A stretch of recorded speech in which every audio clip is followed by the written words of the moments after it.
हाँ जी, सभी को नमस्कार। आज अपने सेकंड क्लास निःशुल्क बैच की गुर्जर प्रतिहार हमने देख लिए थे, मंडोर के गुर्जर प्रतिहार, और उम्मीद है आपने उसकी वो ट्रिक वगैरह और सब लिख के अब अपन ने क्या है, जो कुछ भी मैं लिखता हूँ इसकी स्क्रीनशॉट की पीडीएफ अब गुरलाल सर ने और नया काम कर लिया है कि जो कुछ आपको कुछ लिखना ही ना पड़े, उसकी पीडीएफ हूबहू आपको टेलीग्राम पर मिल जाती है। जिसने नहीं ज्वाइन किया वो ज्वाइन कर लेना। आज फिर मैं थोड़ा सा second grade, first grade, third grade तीनों के लिए अलग अलग कुछ चीजें चलती क्लास में बताऊंगा। एक बार अपन शुरू करते हैं। हमने मंडोर के गुर्जर प्रतिहार देख लिए थे। सबसे ज्यादा जो प्रश्न अब आने लगे हैं, अभी जो ट्रेंड में चला है, वो मंडोर के प्रतिहारों का है, जिनका आदि पुरुष हमने देखा था हरिश्चंद्र को।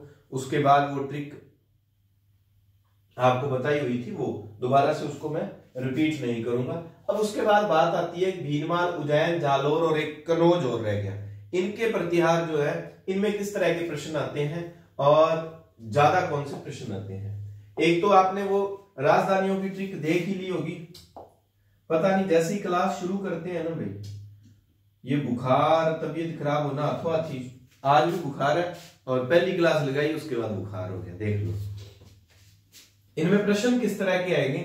देखो, मंडोर के बाद मैंने आपको सारा बताया हुआ है कि किसने किसको राजधानी बनाया। उसकी ट्रिक थी मम्मे बिना जाऊं के बारे, तो वो एक ट्रिक जिसमें सभी राजधानियां आगे, पुनः उसका मैं दोहराव नहीं करूंगा, आप बार बार करते रहना।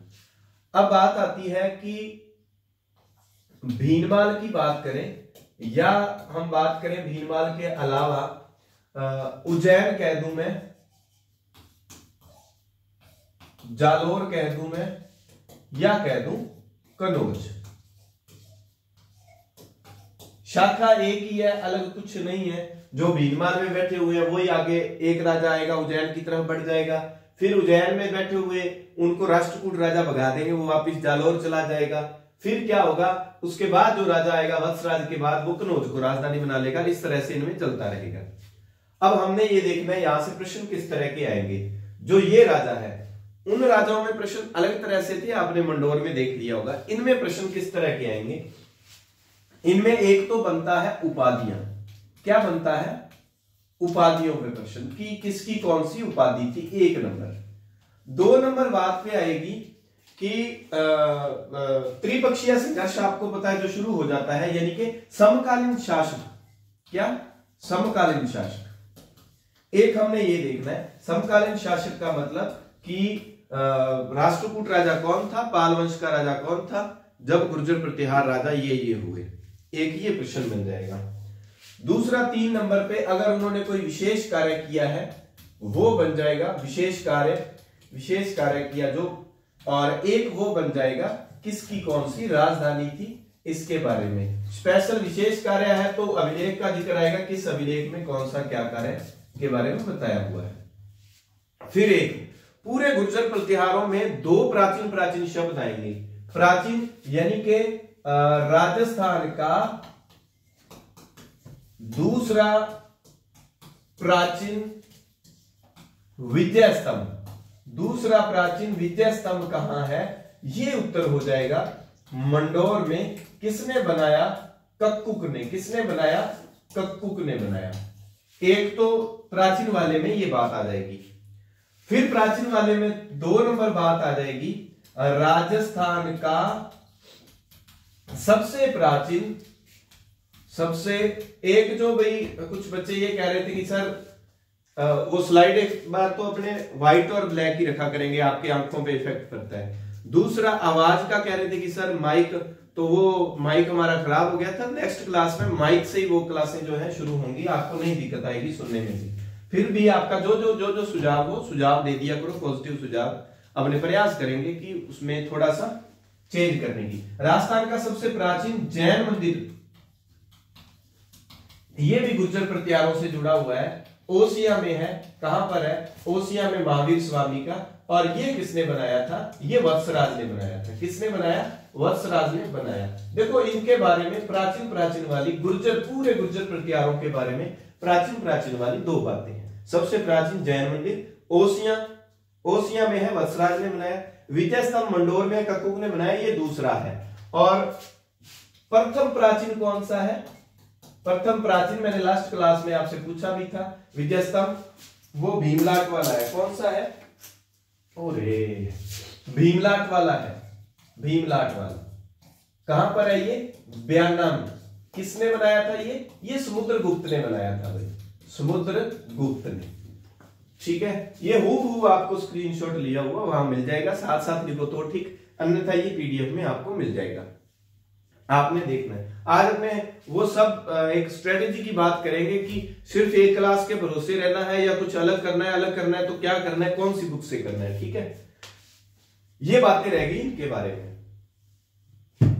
फिर हम ये देखेंगे, एक ट्रिक देखेंगे राजाओं की, राजाओं के उसमें जैसे ट्रिक बताई थी, यहां एक ट्रिक आएगी तो वो राजाओं का याद रखना, राजाओं का क्रम। मैंने एक ट्रिक आपको उसमें दी थी, एक ट्रिक इन राजाओं की है कि किसके बाद कौन सा ट्रिक। नाग देव का नारा हरि इंद्र भोज करो माही माहे माही रे माही माहे दा प्यारा। अब एक ये श्लोक है या कुछ भी है, नागदेव का नारा हरि इंद्र भोज करो माही माहे दा प्यारा। अब इन शब्दों पे जाना है, ये सारे के सारे राजाओं के नाम है, जिसमें का पर कुछ भी नहीं बनेगा, करो पर कुछ भी नहीं बनेगा, बाकी सारे राजा है, प्यारा पर कुछ भी नहीं बनेगा। एक एक को देखते हैं। ना से यानी कि पहला राजा कौन सा हो जाएगा? पहला राजा हो जाएगा जी नाग भट्ट प्रथम। ठीक है, 2 नंबर राजा हो जाएगा क से कक्कुक। कौन? कक्कुक। नाग देव से देवराज। कौन हो जाएगा? देवराज। नारा, फिर नारा नाक देव व से देवराज, व से वत्सराज, व से वत्सराज। 2-3 बार अभ्यास करोगे ट्रिक याद रह जाएगी, एक ही बार में नहीं। और मैं ज्यादा नहीं, एक चैप्टर में एक ही ट्रिक लिखाया करूंगा। इसका आगे वाला श्लोक और है बस एक लाइन में। और नारा 5 नंबर पे हो जाएगा, ना से फिर आ जाएगा नाग भट्ट द्वितीय। और 6 नंबर पे हो जाएगा रा से रामभद्र। 7 पे यहां आ जाओ। अब ये हरि है, हरि हिर या ऐसा नाम है जिसमें आता हुआ एक ही राजा है, मिहिर भोज। कौन है? मिहिर भोज। वहां हीर है, यहां हरि लिखा हुआ है मैंने बस। ठीक है, इस चीज का आपने ध्यान रखना है। मिहिर भोज। इंद्र से महेंद्र। क्या आएगा? महेंद्र पाल। इनके सब के आगे पाल तो लगा ही हुआ है। 9 नंबर भोज। अब भोज आ जाएगा भोज द्वितीय। कौन आएगा? भोज द्वितीय। 10 नंबर पे माही, फिर आ जाएगा माहीपाल। फिर 11 नंबर पे माही माहे, फिर आ जाएगा माहे। माहे से महेंद्र, माहे से महेंद्र।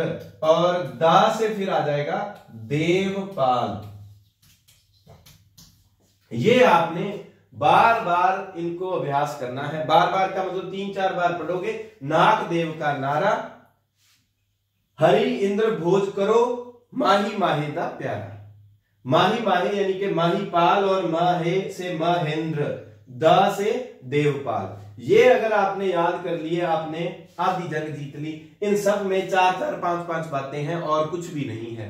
वो जो बातें ज्यादातर रिपीट मोड पे आती, कुछ नई बातें हैं, वो आपको मैं अभी याद करवा दूंगा। इतना स्क्रीनशॉट ले लो आप।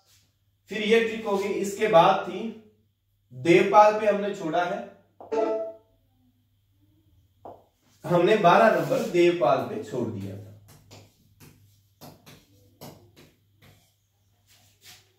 अब वहां से एक छोटी सी ट्रिक और है।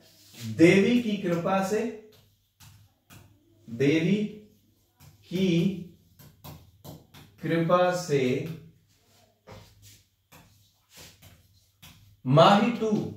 माही कौन है? महेंद्र सिंह धोनी। माही 2 की विजय रात्रि में हुई। देखो सबके अपने अपने तरीके हैं, किसी को बिना ट्रिक भी याद हो जाता है, कुछ कहेंगे जिनको बिना ट्रिक याद होता है कहेंगे सर यहाँ क्या ट्रिक बता रहे हो, तो वो अपना अपना रहता है। तो मैं सब तरह से सीधा याद हो रहा है तो कोई दिक्कत ही नहीं याद हो रहा तो ये देवी की कृपा से माही। अब इसमें देव वी अलग है, की कृपा और इनसे कुछ नहीं है, ये है हमारे काम का, विजय हमारे काम का, रा हमारे काम का, त्रि हमारे काम का है। देवपाल पे हमने छोड़ा था 12 नंबर पे। 13 नंबर पे वी से आ जाएगा विनायक पाल, ठीक है। 14 पे आ जाएगा माही 2 यानी कि माहीपाल द्वितीय, महीपाल जिसको कहते हैं महीपाल द्वितीय। और 15 नंबर पे आ जाएगा विजयपाल, और 16 नंबर पे आ जाएगा रा से राज्यपाल। क्या आ जाएगा? राज्यपाल, जिसके समय महमूद गजनवी का आक्रमण होगा। और त्रि से हो जाएगा त्रिलोचन पाल। कौन हो जाएगा? त्रिलोचन पाल।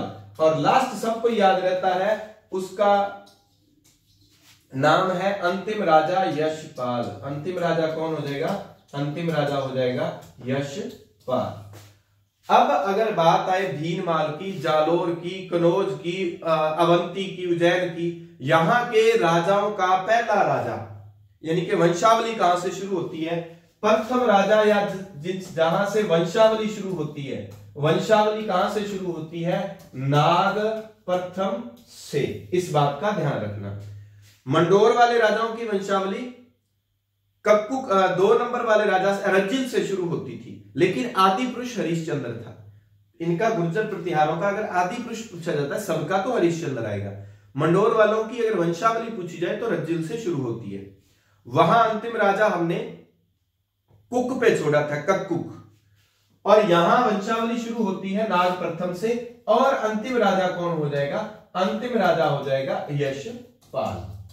एक बात का और ध्यान रखना, वहां अगर गुर्जर प्रतिहार मंडोर वालों की बात करें, मंडोर पे, अब मंडोर की अगर बात करें कि मंडोर में गुर्जरों के बाद कौन आया?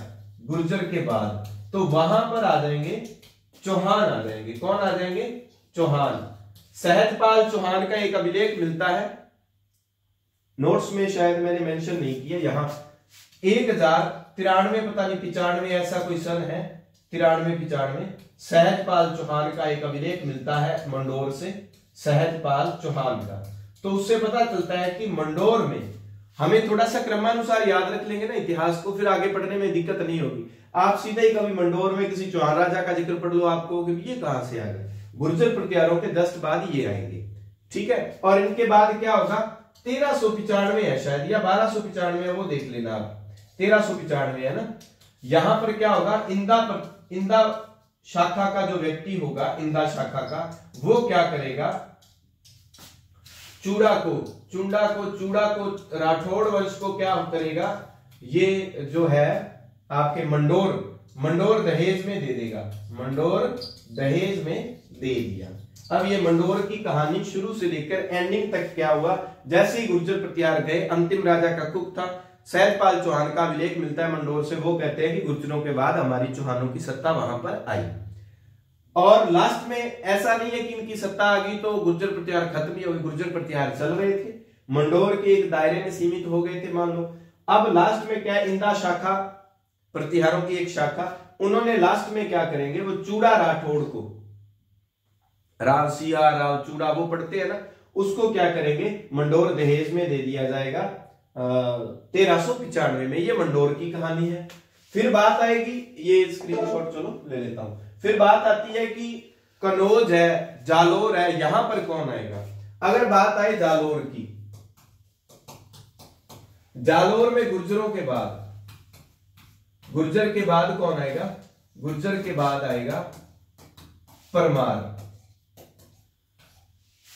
ठीक है। परमार आ गई थी, इस बात का ध्यान रखना है आपने। कनौज में, अगर कनौज में देखना है, फिर आगे इतिहास का क्रम सेट हो जाएगा। कनौज में गुर्जर के बाद कौन आएगा? गुर्जर के बाद कनौज में गहड़वाल। कौन आएंगे? गहड़वाल। ठीक है, ये एक इनके किसके बाद कौन आया ये थोड़ा सा उसमें देख लेना। ये चीजें इतिहास में बहुत काम देती हैं आपको। सामान्य सामान्य बातें होंगी। अब हम इसको पढ़ना शुरू करते हैं,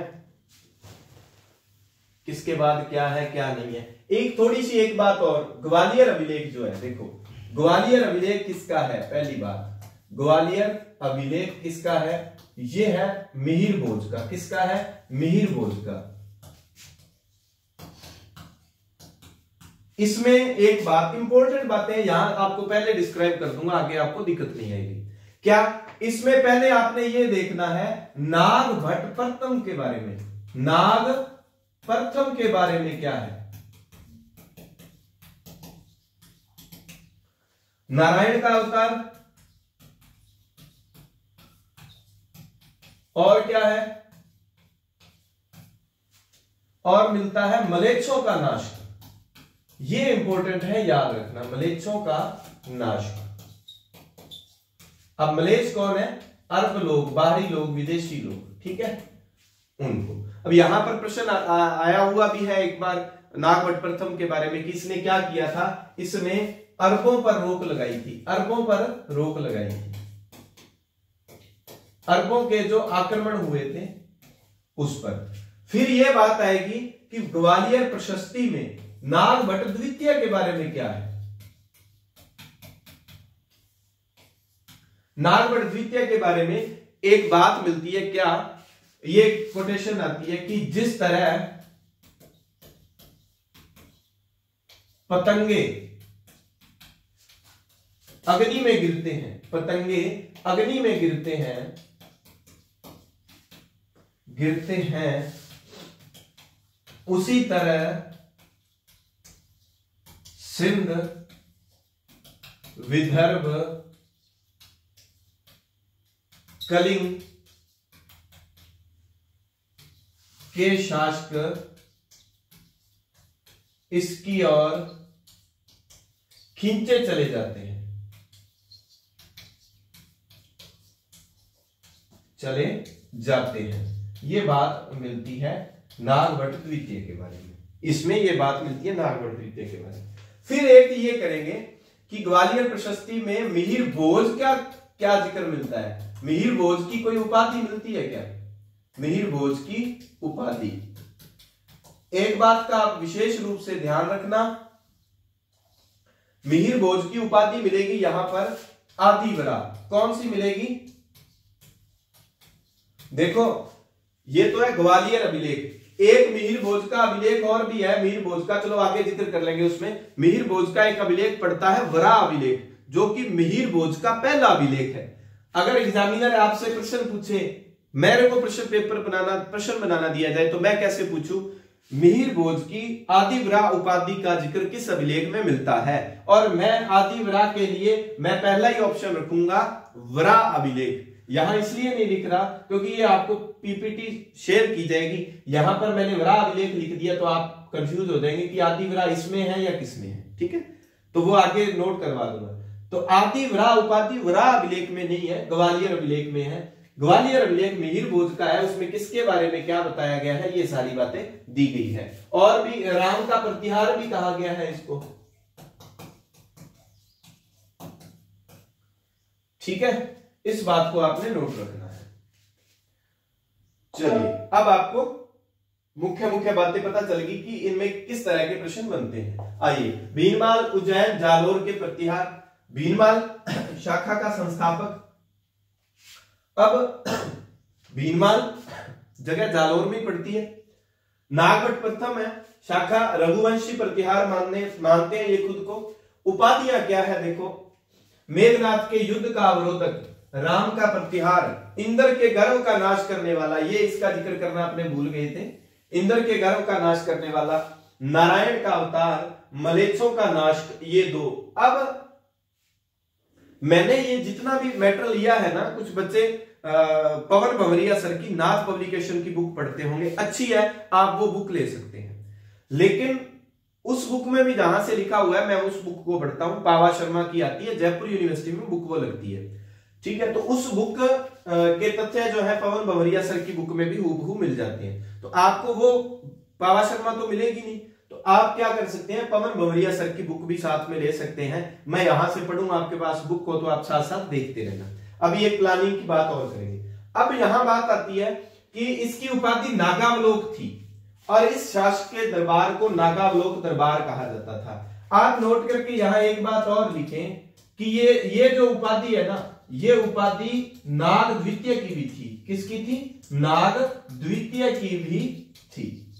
नागावलोक उपाधि दोनों की है, नाग प्रथम की भी है, द्वितीय की भी है। इस बात का आपने ध्यान रखना है। इंद्र के गर्भ का नाश करने वाला, इंद्र के दर्प का चूर करने वाला, ऐसा शब्द भी आ सकता है। मलेच्छों का नाश, राम का प्रत्यार, ये नारायण का अवतार इंपॉर्टेंट है, नागावलोक। ये उपाधियां थोड़ी बहुत आपने ध्यान रखनी है।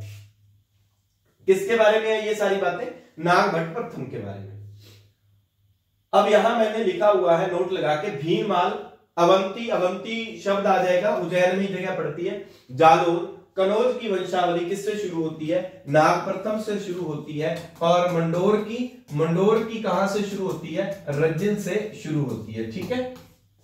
फिर बात आई भीनमाल, अवंती, उज्जैन, जालोर को राजधानी बनाया किसने? अब यहां पर ना एक बात बता दूं, बहुत सारी किताबें ये कहती हैं कि नागभट्ट प्रथम ने भीनमाल को भी राजधानी बनाया, उज्जैन को भी राजधानी बनाया है, और मंडोर से मेड़ता लेके गया था, वो भी नागभट्ट प्रथम था। मेड़ता को राजधानी बनाने वाला वो मंडोर वाला नागभट्ट प्रथम था, ठीक है। पिछली क्लास में मैंने आपको करवाया था। यानी कि नागभट्ट नाम का जो शख्स है वो मेड़ता को भी राजधानी बना रहा है, चाहे वो उसका ही है, अपने को क्या लेना देना, नागभट्ट प्रथम है। मेड़ता को भी बना रहा है, भीनमाल को भी राजधानी बना रहा है, अवंती उज्जैन को भी बना रहा है। अभी तक ज्यादातर किताबें ये मानती थी कि जालोर को राजधानी भी नागभट्ट प्रथम ने बनाया, लेकिन मैंने वो पावा शर्मा पढ़ी, पवन भंवरिया सर को पढ़ा, वहां ये दिया हुआ है कि जालोर को राजधानी किसने बनाया है? वत्सराज ने बनाया है। और फिर उसकी थोड़ी बहुत और मैंने जांच पड़ताल की तो मुझे एक तर्क मिला, आगे वत्सराज में मैं बताऊंगा आपको। हालांकि जालोर डायरेक्ट देके ऐसा प्रश्न नहीं पूछा गया, भीनमाल पूछा जा सकता है, उज्जैन पूछा जा सकता है, इनका डायरेक्ट नागभट्ट प्रथम बनता है। और कनौज को राजधानी, बार बार मैंने आपको बताया ही है कि कनौज राजधानी कौन बनाएगा? कनौज को राजधानी बनाएगा नाग द्वितीय। कौन बनाएगा? नाग द्वितीय। ये तो कनौज वाला तो मसला ही सबसे लास्ट में है, और सबसे अंतिम राजधानी फिर बारी हो जाएगी। लेकिन इस पे हमें क्या करना चाहिए? इस पे हमें एक बार के लिए ये बातें मान लेनी चाहिए, एक बार के लिए। और चलती क्लासों में मैं फिर इसको और हिंदी ग्रंथ अकादमी की बुक से डेटा लेकर आपको इसको और क्लियर करने का प्रयास करूंगा। एक बार के लिए जो तथ्य दिए हुए हैं, यहां जो जितना लिखा हुआ है इसको सही मान लें। भीनमाल, अब ये क्योंकि एकेडमिक बुक्स में 730 दिया हुआ था, एक जगह 739 आ जाता है, तो ये सन आपसे पूछा नहीं जाएगा। हमने ये ध्यान रखना है, गुर्जर प्रतिहारों ने भीनमाल पर अधिकार किसको पराजित करके किया था? तो चावड़ा जो राजपूत है या किसी भी शाखा में आते हैं, तो चावड़ों को हराकर यहां पर भीनमाल में अधिकार किया था। क्योंकि जब वो हवेनसांग आएगा ना हर्षवर्धन के समय भीनमाल में, उसमें गुर्जर प्रतिहारों का राज नहीं था। जब वो पोलो मिलो कहता है भीनमाल को, उस समय गुर्जर प्रतिहारों से पहले इस वंश का राज हुआ करता था। इस समय यानी कि नागभट्ट प्रथम के समय गुहिल, चौहान, परमार, राठौड़, चालुक्य, चंदेल, ये सभी क्या है? गुर्जर प्रतिहारों के सामंत हुआ करते थे। गुर्जर प्रतिहार अपने आप में बहुत ही विशाल साम्राज्य के धनी थे।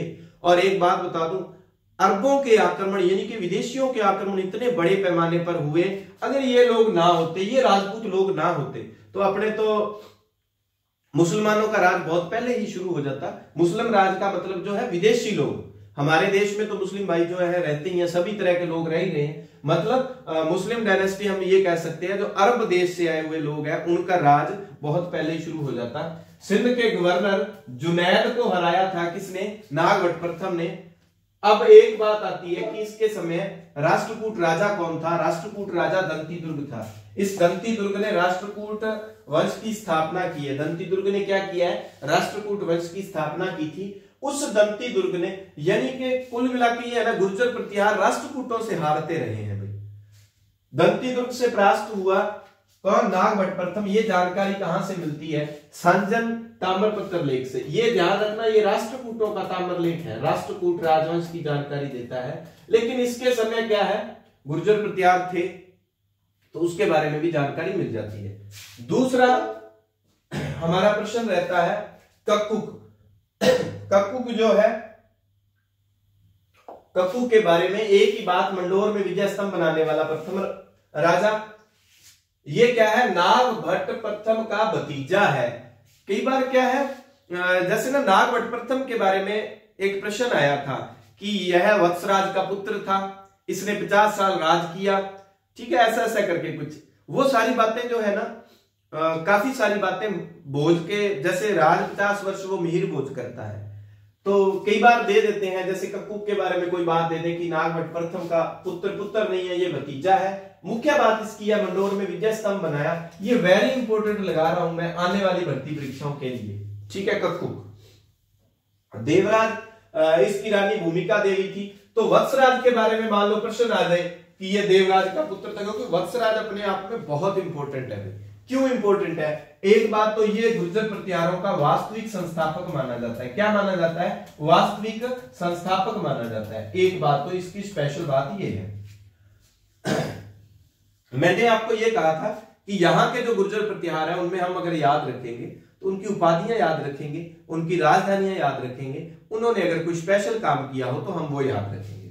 आ जाओ, पहले हम उपाधि को ही पढ़ते हैं। वत्सराज की जो उपाधि थी वो रणहस्तिन थी, बहुत बार पूछी गई है। रणहस्तिन, रण में हाथी के समान, ठीक है, रणहस्तिन उपाधि। एक उपाधि है जयवरा, यहां नोट करके लिख लेंगे, मैंने ऊपर ही लिखाया था आपको कि आदिवरा, इससे मिलती जुलती उपाधि है आदिवरा। वो किसकी है? वो है मिहिर भोज की। किसकी है?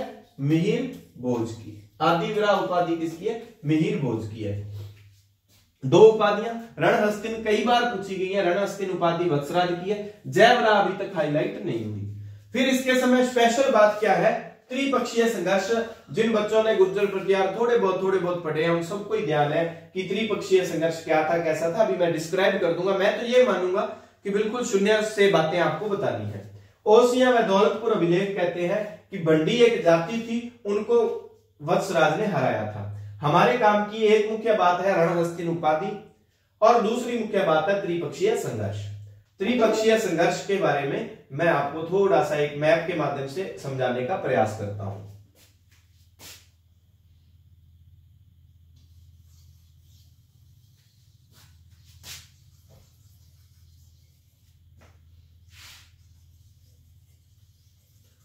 चलो भाई, इतना सा।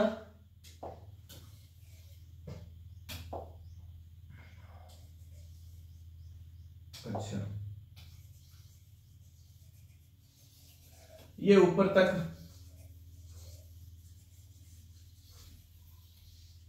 ये लो, हल्का फुल्का सा जैसा अपने काम का बन सकता है मैप। ये राजस्थान वाला पार्ट और पंजाब वाला पार्ट, ये गुजरात वाला पार्ट। देखो यहां राजस्थान में कौन थे? यहां राजस्थान में थे गुर्जर। कौन थे? गुर्जर। राजस्थान का मतलब है ये गुजरात वाला एरिया भी आएगा, थोड़ा बहुत, ठीक है। और यहां पर आप उज्जैन वगैरह वो देखते हैं, वो सब भी यहां पर आ जाएंगे। उज्जैन वगैरह भी ये आप देखेंगे, ठीक है। और इधर राजवंश कौन सा था? राष्ट्रकूट था। कौन था? राष्ट्रकूट था। और यहां पर कौन थे? यहां पर पाल वंश था। कौन था? पाल वंश था बंगाल में। और यहां था कनौज। यह है त्रिपक्षीय संघर्ष। एक पक्ष गुर्जर प्रतिहार, दूसरा पक्ष राष्ट्रकूट, तीसरा पक्ष पाल। किसके लिए लड़ रहे हैं? कनौज के लिए लड़ रहे हैं। और कनौज में कौन सा वंश था? आयुध वंश था। कौन सा था? आयुध वंश था। इस बात को ध्यान रखना है। पहली बात, त्रिपक्षीय संघर्ष किसके समय शुरू हुआ? त्रिपक्षीय संघर्ष हुआ जी वत्सराज के समय। वत्सराज के समय। फिर ये पूछा गया प्रश्न है कि त्रिपक्षीय संघर्ष में कौन सी शक्ति नहीं थी? गुर्जर प्रतिहार थे, राष्ट्रकूट थे, पाल थे, कोई और भी दे सकता है, चंदेल है, चालुक्य है, वो नहीं है। अब आगे वत्सराज के बाद वाले जितने शासक हैं वहां हमने ये ध्यान रखना है कि किसके समय। अच्छा, त्रिपक्षीय संघर्ष क्यों हुआ? किसके लिए हुआ? किसके लिए हुआ? कनौज पर अधिकार के लिए। कनौज के लिए हुआ। किसके लिए हुआ? कनौज के लिए हुआ। भाई कनौज पर ये कहते थे हम अधिकार कर ले, ये चाहता था, ये चाहते थे हम कर ले। पाल वंश में तो गुर्जर प्रतिहारों के 3 राजाओं के समय तो धर्मपाल राजा होगा, और यहां पर 2 राजाओं के समय ध्रुव होगा, उसके बाद गोविंद तृतीय भी होगा, गोविंद चतुर्थ भी होगा, इंद्र भी होगा, अमोघ वर्ष भी होगा। जिस समय जो जो राजा होंगे मैं आपको डिस्क्राइब करता रहूंगा साथ साथ। वत्सराज के समय शुरू होगा। इस समय वत्सराज के समय की बात करें तो राष्ट्रकूट राजवंश का राजा है, राष्ट्रकूट राजा है ध्रुव। कौन है? ध्रुव है। और अगर पाल वंश का पूछा जाए, पाल राजा था, धैर्य वाले हैं दोनों ही, धर्मपाल था। हमने जो है आपको राष्ट्रकूट राजा का जिक्र पढ़ा था। नाग प्रथम में राष्ट्रकूट राजा आया था। राष्ट्रकूट कौन आया था? दंतीदुर्ग आया था ना पीछे।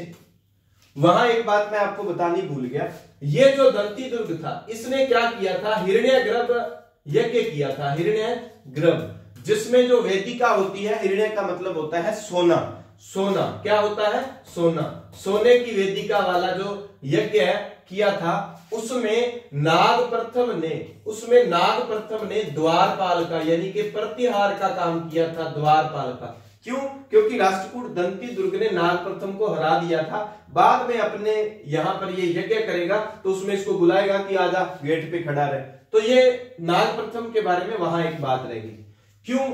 कारण ये है कि राष्ट्रकूट यही है और एमपी में जगह पड़ती है उज्जैन। यहां पर गुर्जर प्रतिहारों का फैलाव है। अब मैंने आपको यह कहा था कि वत्सराज ने जालोर को राजधानी बनाया। क्यों ये क्यों कहा जाता है? कहा जाता है कि जब राष्ट्रकूट राजा कौन है? यहां पर ध्रुव है। कौन है? ध्रुव है। और इधर धर्मपाल है। कौन है? धर्मपाल। कहते हैं कि जब राष्ट्रकूट राजा, पहले तो इधर वत्सराज है, इधर धर्मपाल है, ये कनौज के लिए लड़ेंगे। और यहां पर कनौज का राजा इस समय होगा इंद्रायुध। कौन होगा? इंद्रायुध होगा। राजा कौन है कनौज में? इंद्रायुध। इंद्रायुध वत्सराज का बेली मित्र था। यहां वत्सराज है, ठीक है, वत्सराज का बेली मित्र है। कनौज के लिए धर्मपाल और ये लड़ेंगे वत्सराज। अब फिर धर्मपाल हार जाएगा और वत्सराज का थोड़ा सा परचम लहराता है पूरा। वत्सराज यहाँ उज्जैन तक इनका राज है। उज्जैन भी राजधानी थी ना, अवंती। इधर से राष्ट्रकूट ध्रुव अपने साम्राज्य का विस्तार करते हुए ऊपर आ रहा था। उज्जैन में आया, इसने 5 साथ रखी वत्सराज, चप्पल उतार और भाग जा। वत्सराज यहां से भाग गया और यहां पर जगह पड़ेगी फिर जालोर। कौन सी जगह पड़ेगी? जालोर, जाबालीपुर। और वहां पर जाके अपना एक आशियाना सेट कर लेगा। यह कहा जाता है कि इसने वहां जाके फिर जालोर को राजधानी बनाया। अभी तक इस बात को होल्ड रखेंगे, मैं आगे और क्लियर कर दूंगा। अन्य और सीधा डिसीजन देना ठीक नहीं है गाइडों को पढ़ के। ऑथेंटिक बुक्स में भी क्या है, दोनों बातें अलग अलग हैं, इसलिए ऐसा प्रश्न फिर डायरेक्ट जालोर वाला क्यों आएगा? आएगा तो एक बार के लिए वत्सराज मान लो चलो। अब राष्ट्रकूट ध्रुव इसको भी हराएगा, इसको भी हराएगा, वो वापिस आ जाएगा। जब वत्सराज को ध्रुव ने हरा दिया और वत्सराज जालोर में, राजस्थान के कोने में जा पहुंचा, तो धर्मपाल को मौका मिलेगा। धर्मपाल क्या करेगा? इसके बेली मित्र इंद्रायुध को हराएगा और इंद्रायुध के बाद यहां पर कौन आएगा? चक्रायुध आएगा। कौन आएगा? चक्रायुध राजा। बस कनौज के 2 ही राजाओं के नाम आएंगे। जब त्रिपक्षीय संघर्ष शुरू हुआ तो इंद्रायुध था यहां पर, ठीक है। त्रिपक्षीय संघर्ष किस गुर्जर प्रतिहार के समय शुरू हुआ? वत्सराज के समय हुआ। किसके लिए हुआ? कनौज के लिए हुआ। कौन कौन सी 3 पावर है? गुर्जर है, राष्ट्रकूट है, पाल है। ये सामान्य बातें याद रह जाती हैं। इस समय राष्ट्रकूट राजा ध्रुव था, पाल वंश का राजा धर्मपाल था, ठीक है। इतनी बातों को आपने याद रखना है।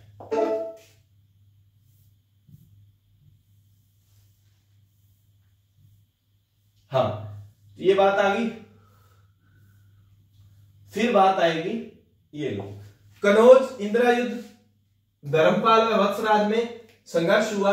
अब इस संघर्ष का जिक्र, एक बात ध्यान रखना, आगे नागगढ़ द्वितीय के समय भी आएगा।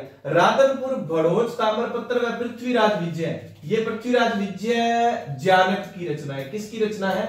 जानक की रचना है ये पृथ्वीराज विजय, ठीक है।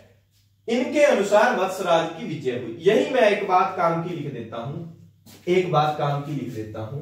वो काम की बात है कि जब हम नागभट्ट द्वितीय को पढ़ेंगे, नाग द्वितीय वर्सेस धर्मपाल, इनके बीच में युद्ध होगा। इन दोनों के बीच में युद्ध होगा मुंगेर का युद्ध। कौन सा? मुंगेर का युद्ध।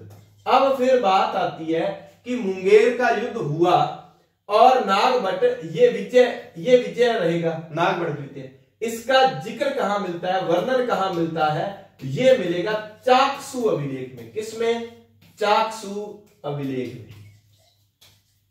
यही लिख दूं क्योंकि वहां पढ़ोगे आप भाई धर्मपाल और वत्सराज में त्रिपक्षीय संघर्ष। आपको पता है त्रिपक्षीय संघर्ष अपने आप में बहुत बड़ा मुद्दा था। अब वत्सराज के समय ये शुरू होता है और वत्सराज धर्मपाल को हराएगा। ये जिक्र कहां कहां मिलता है? राधनपुर अभिलेख में मिलता है, भड़ोज ताम्रपत्र में मिलता है, पृथ्वीराज विजय में मिलता है।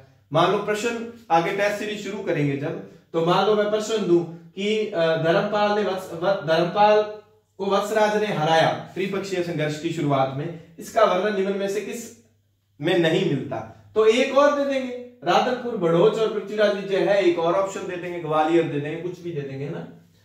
वत्सराज की राष्ट्रकूट ध्रुव से पराजय हुई, हार कर वत्स ने जालौर में शरण ली व इसे राजधानी बनाया। वत्सराज को वास्तविक संस्थापक कहा जाता है। वत्सराज ने ओसिया में महावीर स्वामी के जैन मंदिर को बनाया, वेरी इंपोर्टेंट, और सबसे प्राचीन जैन मंदिर है। क्या है ये? सबसे प्राचीन जैन मंदिर है, इस बात को याद रखना भाई। टाइम क्या हो गया? ठीक है, इतनी सी बात, उम्मीद है समझा। ये दोनों जरूर तुलना करके, क्योंकि वत्सराज के बाद आगे त्रिपक्षीय संघर्ष में हमने किसको पढ़ना है? नागदेव का नारा नागभट्ट द्वितीय आने वाला है, मुंगेर का युद्ध आएगा। और मजे की बात, जब ये मुंगेर का युद्ध होगा, मंडोर का राजा भी इसमें एक होगा, मंडोर का गुर्जर प्रतिहार कक होगा इसमें। वत्सराज के समय उद्योतन सूरी ने, बहुत इंपॉर्टेंट बात है, उद्योतन सूरी ने कुवलयमाला की रचना की, कुवलयमाला ग्रंथ यहां अपने भीनमाल में की। जिनसेन ने जालौर में की, जिनसेन ने हरिवंश पुराण की रचना की वत्सराज के समय। ये इंपॉर्टेंट तथ्य है, वेरी इंपॉर्टेंट बात है। अब नागभट्ट द्वितीय आ गया, तो नागभट्ट द्वितीय से पहले हम अगर मूल्यांकन करें वत्सराज का, वत्सराज में मुख्य मुख्य बातें क्या है? वत्सराज, व से वास्तविक संस्थापक। फिर बात आएगी वत्सराज के समय दूसरी त्रिपक्षीय संघर्ष की शुरुआत हुई, हमने पढ़ लिया किस किस क्या था। फिर हमने देखना है वत्सराज के समय ओसिया में जैनों का सबसे प्राचीन मंदिर बना। फिर हमने ये देखा कि वत्सराज के समय उद्योतन सूरी ने कुवलयमाला ग्रंथ की रचना की, जिनसेन ने वो एक रचना की थी हरिवंश पुराण की, ये जिक्र आता है। वास्तविक संस्थापक हो गया, जालौर में जाके सिमट कर बैठ जाएगा, ध्रुव से हारा है, धर्मपाल को हराया है। ये बातें वत्सराज के बारे में थी। अब उसके बाद आ गया नागभट्ट द्वितीय। संजन ताम्रपत्र व राधनपुर ताम्रपत्र के अनुसार राष्ट्रकूट नरेश गोविंद तृतीय ने नाग द्वितीय को हराया। अब हमने ये देख लिया वत्सराज के समय राष्ट्रकूट राजा ध्रुव है, तो नाग द्वितीय के समय कौन है? गोविंद तृतीय। यही नोट लगा के लिख दूंगा, गोविंद चतुर्थ कौन है? गोविंद चतुर्थ किसके समय होगा? गोविंद चतुर्थ होगा महीपाल के समय। किसके समय होगा? महीपाल के समय गोविंद चतुर्थ नाम का राजा होगा। गोविंद तृतीय नागभट्ट द्वितीय के समय है। हमने ये ध्यान तो रखना ही है, राष्ट्रकूट राजा कौन है, पाल वंश का कौन है। नाग द्वितीय के पुत्र भोज के ग्वालियर अभिलेख से पता चलता है। अब ध्यान रखना ये शब्द क्यों लगाए हैं मैंने, भोज जो है नागभट्ट द्वितीय का पुत्र था, नागभट्ट द्वितीय दादा है। ग्वालियर अभिलेख से पता चलता है कि उसने सैंधव, विदर्भ, कलिंग, आंध्र को परास्त किया। मैंने वो बात आपको यहां लिखी थी, जिस तरह पतंगे अग्नि की तरफ खींचे चले आते हैं, सैंधव, विदर्भ, कलिंग, आंध्र के राजा इसकी तरफ खींचे चले आते थे। गुजरात, मालवा, किरात, वत्स व मत्स्य के दुर्गों पर अधिकार, ज्यादा नहीं है, सामान्य बात है, ज्यादा इंपॉर्टेंट है नहीं। कनौज के चक्रा युद्ध को हराकर कनौज को राजधानी बनाया, इंपॉर्टेंट बात है, वेरी इंपॉर्टेंट। अब आप कहेंगे सर चक्रा युद्ध यहाँ कहां से आ गया? मैंने कहा था वत्सराज के समय इंद्रायुद्ध था, बाद में वत्सराज की हालत खराब कर दी थी ध्रुव राष्ट्रकूट ने, तो ये इधर इस तरफ आ गया और फिर धर्मपाल ने वहां पर अपना एक बंदा बिठा दिया चक्रा युद्ध। अभी वहां चक्रा युद्ध है, तो इसने क्या किया? चक्रा युद्ध को हराकर कनौज को राजधानी बना दिया। 816 के आसपास की बात है। नाग द्वितीय ने ये ना पावा शर्मा बुक में दिया हुआ था, तो मैंने कहा चलो दे देते हैं आपको। नागभट्ट द्वितीय ने डीडवाना व कालिंजर मंडल के भूमिदान दिए थे। डीडवाना और कालिंजर मंडल के भूमिदान दिए थे, लोगों को ये दान दक्षिणा दी थी। ये नागवट द्वितीय के बारे में एक अलग सी बात वहां आती है।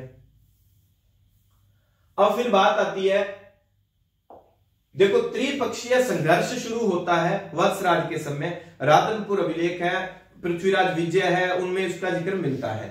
फिर कनौज, क्योंकि त्रिपक्षीय संघर्ष कनौज के लिए तो था, कनौज अब नागवट द्वितीय ने राजधानी बना दी, तो कनौज की विजय की पुष्टि किससे होती है? वेरी इंपॉर्टेंट है, ग्वालियर प्रशस्ति से। देखो घूम फिर के बातें तो यही आ जाएंगी, हम ज्यादा पढ़ने के चक्कर में ये भूल जाते हैं, तो जितनी इंपॉर्टेंट बातें हैं मैं वो आपको ज्यादा हाईलाइट करता रहूंगा।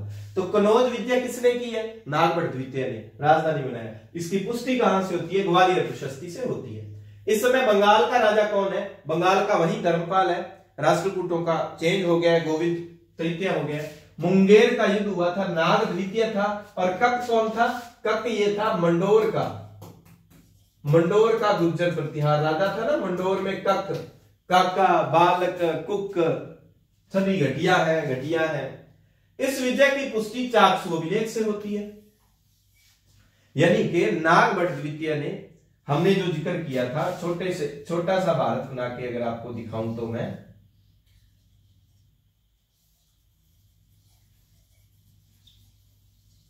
ये लो, हमने ये पढ़ा था, हमने क्या पढ़ा था कि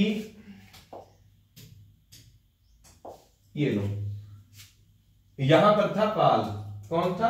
पाल। यहां पर था कनौज, कौन था? कनौज। और यहां पर है गुर्जर प्रतिहार। नाग द्वितीय ने कनौज को जीता, नाग ने कनौज को जीता, नाग द्वितीय ने कनौज को जीता। ये बात कौन बता रहा है? ग्वालियर प्रशस्ति बता रही है। नाग द्वितीय ने धर्मपाल को हराया, धर्मपाल को हराया। ये बात कौन बता रहा है? चाकसू अभिलेख। इस बात का ध्यान रखना, ठीक है, इस बात का ध्यान रख लेना। फिर बात आ जाती है, और चाकसू अभिलेख से पता चलता है कि शंकरगण ने गौड़ नरेश को परास्त किया। शंकरगण कोई था, नाग द्वितीय का सामंत था। गौड़ नरेश मतलब पाल वंश का, जो बंगाल का राजा था। भुजकला अभिलेख के अनुसार नाग द्वितीय ने, इंपॉर्टेंट बात है, भुजकला अभिलेख के अनुसार नाग द्वितीय ने, भुजकला अभिलेख में नाग द्वितीय की एक उपाधि मिलती है, परम भट्टारक महाराजाधिराज परमेश्वर। अब देखो पूछा जाए, प्रथम राजा, गुर्जर प्रतिहार वंश का प्रथम राजा जिसने यह उपाधि धारण की, कौन सी? परम भट्टारक महाराजाधिराज परमेश्वर, तो आ जाएगा नागभट्ट द्वितीय। फिर एक प्रश्न यह बन जाता है कि किस राजा ने गुर्जरों की खोई हुई सत्ता पुनः प्राप्त की? गुर्जरों की खोई हुई सत्ता मतलब गुर्जर जो है एक बार खोई हुई सत्ता पुनः प्राप्त की, गुर्जर एक बार समाप्ति की ओर थे। तो नागवट द्वितीय के समय में ये परम भट्टारक महाराजाधिराज, क्योंकि बंगाल वाले को भी हरा दिया, कनौज को, तो खोई हुई सत्ता पुनः आ गई। और ये परम भट्टारक महाराजाधिराज उपाधि किस में मिलती है? भुजकला अभिलेख में मिलती है। और फिर ये बात आती है कि ये प्रथम बार उपाधि किसने धारण की है? ये नागवट द्वितीय ने धारण की है। इस बात का आपने ध्यान रखना है। चंद्रप्रभ सूरी के प्रभाव चरित ग्रंथ के अनुसार नाग द्वितीय ने गंगा में जल समाधि ली। वेरी इंपॉर्टेंट तथ्य है। अब मुझे ये बताओ, मंडोर का कौन सा राजा था जिसने गंगा में जल समाधि ली थी? इंपॉर्टेंट बात आपको एक हिंट के तौर पे बताऊं तो वो ये थी कि वो वीणा भी बजाता था। गंगा में जल समाधि ली है, ये प्रभाव चरित्र ग्रंथ है चंद्रप्रभ सूरी का, उसके अनुसार बताया गया है। ज्यादा इंपॉर्टेंट ये है कि गंगा में जल समाधि ली कौन सा राजा था? नाग द्वितीय था। इस ग्रंथ में यह जिक्र मिलता है। खुमान गुहिल गुवक प्रथम चौहान राजा है, जो कि इनका सामंत हुआ करता था। बेग वारिस सिंध का गवर्नर था, सिंध का, उसको हराया था इसने। ये इसके सामंत हुआ करते थे, गुवक प्रथम, खुमान गुहिल। इसने पुष्कर के घाटों का निर्माण करवाया था। नागवट द्वितीय के बाद राजा रामभद्र मिलेगा, उसके बारे में कोई विशेष बात है नहीं। फिर आ जाता है मिहिर भोज, 836 से लेकर 885, यानी कि लगभग कितना समय रहेगा? ये लगभग 50 वर्ष राज करेगा। कितना करेगा? लगभग 50 वर्ष राज करेगा। ये है कौन? ये है कौन? नाग द्वितीय का क्या है? पुत्र है। कौन है? नाग द्वितीय का पुत्र है। अब आओ आप, बप्प भट्ट चरित ग्रंथ है, बप्प भट्ट चरित, उसके अनुसार रामभद्र, रामदेव नाम भी मिलता है, का वध भोज ने किया, 50 वर्ष शासन करता है। यानी कि मिहिर भोज किसका बेटा है? रामभद्र का बेटा है या रामदेव का बेटा है। ये क्या करेगा? राम उसका अपने पिता का हत्यारा है, उसको मार के ये गद्दी पर बैठेगा और 50 वर्ष राज करेगा। फिर बात हमारे सामने निकल के आती है कि गुर्जर प्रतिहार वंश का पितृहंता कौन था? तो पितृहंता था भोज, यानी कि मिहिर भोज। अब यही बात चली है तो आपको एक बात और बता दूं, मारवाड़ का पितृहंता कौन है? मारवाड़ का पितृहंता, तो मारवाड़ का मां से मारवाड़ और मां से मालदेव, मां से मालदेव। फिर बात आएगी कि मेवाड़ का पितृहंता कौन है? अब मेवाड़ किसको कहते हैं आपको पता ही है? उदयपुर को कहते हैं। किसको कहते हैं? उदयपुर। ऊ से उदयपुर और ऊ से उदा, ऊ से उदयपुर और ऊ से उदा। तो मेवाड़ का या उदयपुर का पितृहंता उदा है, मारवाड़ का पितृहंता मालदेव है। अब मुझे ये बताएं कि जगदेव किस राजवंश का पितृहंता है? जगदेव किस वंश का पितृहंता है? यानी कि ये मेवाड़ के गुहिलों का, मारवाड़ के राठौड़ों का मालदेव और गुर्जर प्रतिहारों का पितृहंता कौन हो गया? भोज हो गया। ठीक है भाई। फिर बात आती है प्रथम अभिलेख। यहां इंपॉर्टेंट बातें हैं भी काफी। मिहिर भोज का प्रथम अभिलेख कौन सा है? वराह अभिलेख है, 893 विक्रमी संवत या 836 ईस्वी का है। लेकिन मिहिर भोज का प्रथम अभिलेख तो वराह है। अगर पूछा जाए सबसे प्रसिद्ध अभिलेख कौन सा है, तो ग्वालियर प्रशस्ति है, 893 के आसपास की। अब इसमें ग्वालियर प्रशस्ति की विशेष बात यह है कि इसमें वेरी इंपॉर्टेंट बात है, इसमें आदि वराह उपाधि मिलती है। फिर एक उपाधि और भी है मिहिर भोज की, वो है प्रभास उपाधि। कौन सी? प्रभास उपाधि। प्रभास उपाधि किस अभिलेख में मिलती है? ये दौलतपुर है भाई। दौलत शौहरत क्या करनी, तेरे नाम का सहारा काफी। दौलतपुर अभिलेख जो है ना, वो प्रभास उपाधि देता है। तो आप ये ध्यान रखना कि जिसके पास दौलत है भाई, उसका प्रभाव तो वैसे ही बना होता है, जिसके पास दौलत उसका प्रभाव बना ही होता है।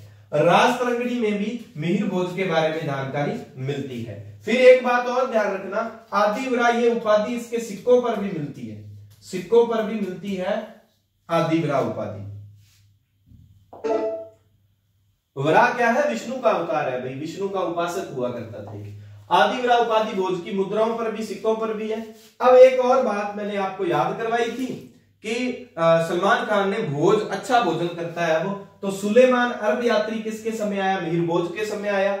और सुलेमान इसको क्या कहता है? इस्लाम का शत्रु कहता है, इस्लाम का शत्रु कहता है। शासन प्रबंध इसका बहुत अच्छा था, सुलेमान ने इसका जिक्र किया है।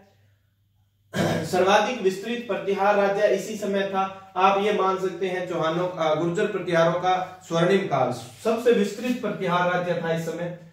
सुलेमान इसे जुर्ज कहता है, सुलेमान इसको जुर्ज कहता है। ये सगरताल अभिलेख है भाई, ज्यादा इंपॉर्टेंट तो है नहीं, काफी गहरी बात है, ये काफी गहरा प्रश्न है। तो फर्स्ट ग्रेड वाले अगर कुछ देख रहे हैं इस वीडियो को, एक आप कमेंट करके ये बता दें मुझे कि कितने लोग फर्स्ट ग्रेड का पेपर भी दे रहे हैं, कितने लोग सेकंड ग्रेड का भी दे रहे हैं। तो उससे थोड़ा सा एक जल्दी क्या अलग अलग क्लासों का अपने विचार कर रहे हैं। सगरतला अभिलेख, भोज ने सैन्य शक्ति से दैत्यों को नष्ट किया, ये इसके बारे में जिक्र मिलता है सगरताल अभिलेख से। समकालीन हमने देखना है, भोज के बारे में थोड़ी सी बातें ज्यादा ही मिलती हैं कि भोज के समय पाल राजा कौन था? भोज के समय पाल राजा था भाई देवपाल। कौन है? देवपाल। राष्ट्रकूट राजा अमोघ वर्ष व कृष्ण द्वितीय। अब एक बात का ध्यान रखना, देवपाल के बाद राजा नारायण पाल भी बनेगा। कौन बनेगा? नारायण पाल, वो भी इसके समय ही था। अमोघ वर्ष व कृष्ण द्वितीय राष्ट्रकूट राजा थे इसके समय। भोज अगस्त्य ऋषि से भी अधिक चमका। ये ना एक लंबी सी लाइन है भाई कि जिस तरह अगस्त्य ऋषि ने विंध्य पर्वत श्रृंखला को पार करके दक्षिण में भारतीय संस्कृति उसको प्रचार प्रसार किया था, गस्य ऋषि के बारे में कहा जाता है। तो ये भोज जो है गस्य ऋषि से भी ज्यादा चमका था। इसके सामंत कौन थे? हर्षराज गुहिल, मंडोर का बाउक, कालिंजर बाउक या बालक, जिसकी क्या है मंडोर प्रशस्ति है। क्या है? मंडोर प्रशस्ति 837 ईस्वी, मैंने पढ़ाई थी ना आपको। कालिंजर का जय शक्ति चंदेल, कलचुरी वंश का गुणाब बोध देव। ये ज्यादा इंपॉर्टेंट इतना है नहीं, इसको थोड़ा सा देख लेना, ठीक है। स्कंद पुराण के अनुसार अपने पुत्र महेंद्र को राज्य सौंपकर भोज क्या है? भोज जो है वो तीर्थ यात्रा पर चला जाएगा। यानी कि भोज के बाद राजा कौन बनेगा? महेंद्रपाल बनेगा। 885 से 910। सन इनका याद इतना नहीं रखना कोई जरूरी नहीं है। महेंद्र के बारे में मुख्य बात है कि इसका राजकवि कौन था? राजशेखर था। एक बात का ध्यान रखना, राजशेखर महिपाल के दरबार में भी होगा। इसे अब उपाधि तो मुखिया हो ही जाती है। राजशेखर इसको क्या कहता है? रघुकुल चूड़ामणि। अब मिहिर भोज की उपाधि आतिव्रा है, प्रभास है। सलमान और सुलेमान उसको क्या कहता है? सुलेमान इस्लाम का शत्रु कहता है। नागवड़ द्वितीय अरबों का नाशक है। रघुकुल चूड़ामणि, रघुकुल तिलक, निर्भय राज, निर्भय निर्भय निर्भय, ये उपाधि किसकी है? महेंद्र की है। महेंद्र यानी कि इंद्र को किसी का भय नहीं है, इंद्र को किसी का भय नहीं है। मगध व बंगाल इसके अधीन आ गए। मगध व बंगाल दोनों को इसने अधीन कर लिया। ये बात इसमें कही गई है, राम गया गुनेरिया इटरखोरी राजशाही अभिलेखों में। अब इनका आपको ना, मैं कहता हूं काफी गहरी बात है, एक बात छोड़ सकते हैं। थर्ड ग्रेड वाले तो ऐसी बात बिल्कुल भी ना पढ़े। सौराष्ट्र भी यानी कि गुजरात वाला प्रांत भी इसके अधीन आ गया। ये ऊना अभिलेख में दिया हुआ है। ये भी ज्यादा गहरी बात है, थर्ड ग्रेड की काम की नहीं है, दूसरी ग्रेड वाले देख सकते हैं। महेंद्र के गुरु राजशेखर की रचनाएं, महेंद्र के गुरु राजशेखर की रचनाएं जो है ना, ये अगर ट्रिक चाहिए तो मैं बता देता हूं, अन्यथा आप सीधा याद कर ले। कर्पूर मंजरी है, इसकी पत्नी हुआ करती थी अवंती सुंदरी। कौन? अवंती सुंदरी। उसके कहने पर इसने लिखी थी कर्पूर मंजरी, अवंती सुंदरी के कहने पर। ये काव्य मीमांसा विशाल वंजिका, बाल भारत, बाल रामायण, हर विलास, प्रचंड पांडव, भुवन कोश।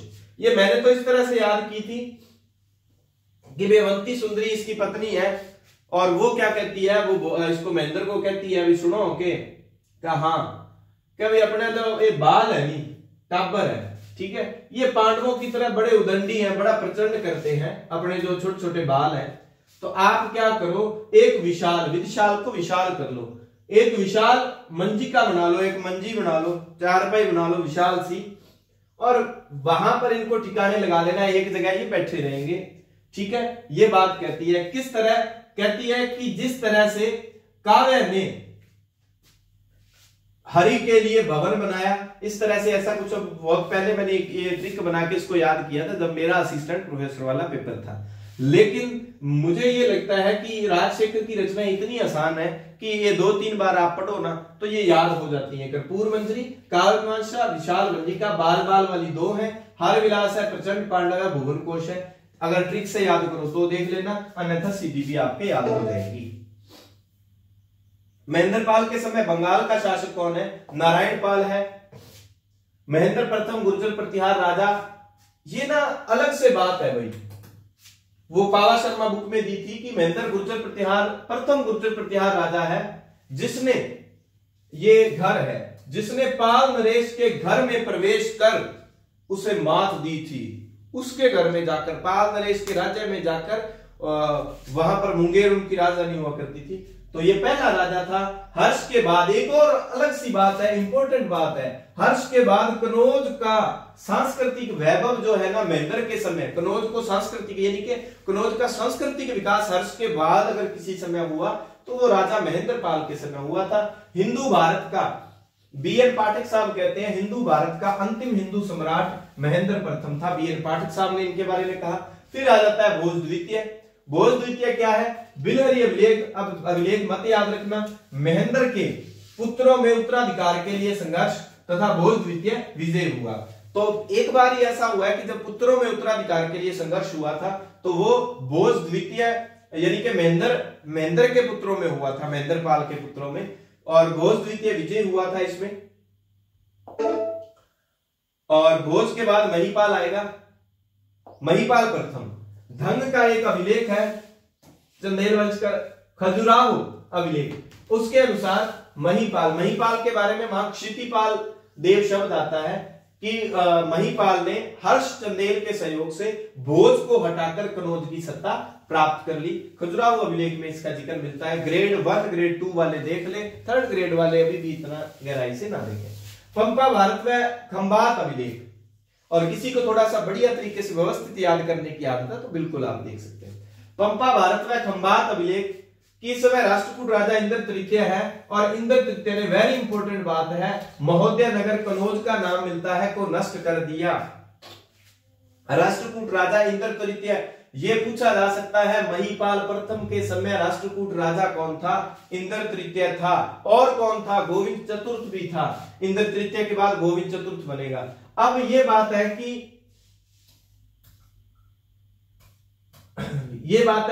इंद्र तृतीय इसलिए इंपॉर्टेंट हो जाता है क्योंकि इसने कनौज पर आक्रमण किया और कनौज जो था उसको नष्ट भ्रष्ट कर दिया था। कनौज का पुराना नाम महोदय नगर मिलता है। किसके समय? महिपाल प्रथम के समय। महिपाल ने राष्ट्रकूट गोविंद चतुर्थ को हराया था। अपने आप में इंपॉर्टेंट बात है भी, अभी तक राष्ट्रकूटों से हारते आए हैं गुर्जर प्रतिहार, लेकिन महिपाल ने गोविंद चतुर्थ को हराया है गुहिल भट्ट के सहयोग से। ये गुहिल भट्ट था यहां, ये तो किसके सहयोग से, ये इंपॉर्टेंट नहीं है। 400 अभिलेख में ये जिक्र मिलता है। 400 अभिलेख वही है जिसमें जिक्र मिलता है कि वो नाग द्वितीय ने मुंगेर युद्ध में धर्मपाल को हराया। वही 400 अभिलेख कहता है कि महिपाल ने राष्ट्रकूट गोविंद चतुर्थ को हराया था। जब पूरा ये चैप्टर हो जाएगा ना तो ये कॉमन 400 अभिलेख में दो बातें, एक ये हो गई एक वो बात होगी, तो अच्छे से आपके याद रह जाएंगे। फिर राजकवि कौन है? राजकवि राजशेखर है। राजशेखर उसके दरबार में भी था महेंद्रपाल के। राजशेखर इसको क्या कहता है? राजशेखर इसको कहता है रघुकुल मुक्तमणि। देखो उसको रघुकुल आगे और उपाधि थी, याद रख लेना, चूड़ामणि। वहां चूड़ामणि है, महेंद्र के लिए चूड़ा तैयार रखो। इंद्र को चूड़ा पसंद है। और रघुकुल मुकुट, महिपाल को माही को मुकुट पसंद है। आर्यावर्त का महाराजाधिराज, ये उपाधि जरूर याद रखना, आर्यावर्त का महाराजाधिराज। अरब यात्री इसके समय कौन आया है? अल मसूदी। अल माही मैंने आपको याद करवाया था, वो उनको जुर्ज कहता है, ये अल गुर्जर कहता है राज्य को, और राजा को बौर या बोरा, एक नाम ये भी मिल जाता है कई बार, बोरा। सुलेमान मिहिरभोज के बारे में शब्द यूज करता है। सुलेमान मिहिरभोज के समय आया था जुर्ज, यहां बौरिया बोरा है। फिर राज्यपाल, राज्यपाल के बारे में विशेष बात क्या है कि गजनवी का आक्रमण राज्यपाल के समय हुआ था। राज्यपाल यहां से भाग गया, गजनवी के आक्रमण जब हुआ राज्यपाल डर के भाग गया, और विद्याधर चंदेल ने एक संघ बनाया, अपना संगठन बनाया। उन्होंने मिलकर, क्योंकि ये पहली बार ऐसा हुआ था कि कोई राजा भाग गया है डर के, तो उन्होंने राज्यपाल की हत्या कर दी विद्याधर चंदेल वाले संघ ने मिलकर के। फिर बात आती है त्रिलोचन पाल। त्रिलोचन पाल सेकंड लास्ट जो राजा है, त्रिलोचन पाल के समय पुनः गजनवी का आक्रमण होगा, और अब राजधानी क्या है? कनौज की जगह कौन सी हो जाएगी? राजधानी हो जाएगी बारी। ये भी यूपी और बिहार वाले इलाके के आसपास ही कहीं आपको मिल जाती है। अब राजधानी क्या हो जाएगी? बारी हो जाएगी। फिर अंतिम राजा था यशपाल। यशपाल अंतिम राजा है, और 1093 में चंद्रदेव गहड़वाल का कनौज पर अधिकार हो जाता है। एक ना प्रश्न आया हुआ था भाई, वो अलग टाइप का प्रश्न था। ये प्रश्न पूछा गया था निम्न में से निम्नलिखित मंदिरों में से गुर्जर प्रतिहार काल के मंदिर कौन से हैं? देखो मैंने गुर्जरों की शैली के बारे में आपको बताया था। गुर्जर प्रतिहार शैली कौन सी है? गुर्जर प्रतिहार शैली है महामारू शैली। इसको गुर्जर प्रतिहार शैली कह दो या महामारू शैली कह दो। ये इसके मंदिरों के बारे में पूछा गया था, और मंदिर दिए थे आहड़ का, आबानेरी, राजौरगढ़ और ओसियां। आहड़ का मंदिर, आबानेरी दोसावाला, राजौरगढ़ में भी ये रहे हैं, और एक था ओसियां। ये चारों के चारों मंदिर जो हैं वो गुर्जर प्रतिहार काल में निर्मित हुए। गुर्जर प्रतिहार काल में निर्मित हुए, गुर्जरों के समय। एक ऐसा प्रश्न आ सकता है कि कौन सा गुर्जर प्रतिहार शैली का नहीं है, तो प्राचीन लगभग मंदिर जैसे ये नाम दिए हुए हैं, ओसिया का सूर्य मंदिर, हरिहर मंदिर, सचिया माता मंदिर, जैन मंदिर, चांद बावड़ी, हर्षद माता मंदिर, सोमेश्वर का किराड़ू मंदिर, अंबिका जगत मंदिर, हर्षनाथ मंदिर, कुंभश्याम, ये तो ददीमती, गोठ मांगलो, ये तो बहुत सारे मंदिर हैं, क्योंकि महामारू अपने आप में शैली है, गुर्जरों ने विकसित की। ये गुर्जर प्रतिहार गुर्जर काल में बने हैं, गुर्जर काल में बने मंदिर जरूर, आहड़, आबानेरी, राजौरगढ़ और ओसिया का जैन मंदिर। तो कुल मिलाके अब सेहत थोड़ी ठीक नहीं है कि मैं रिवीजन कर दूं, आप ही उसको दोबारा से देख लेना, आपकी क्लास अच्छे से याद हो जाएंगी। मिलेंगे नेक्स्ट क्लास में। नेक्स्ट क्लास क्या होगी आपकी? अजमेर के चौहान वंश, अजमेर का चौहान वंश पढ़ेंगे। ठीक है, क्लास ठीक लगे तो शेयर कर दिया करो, ज्यादा से ज्यादा बच्चों का भला होना चाहिए, फायदा होना चाहिए। नेक्स्ट क्लास में मिलते हैं। धन्यवाद। जय हिंद, जय भारत।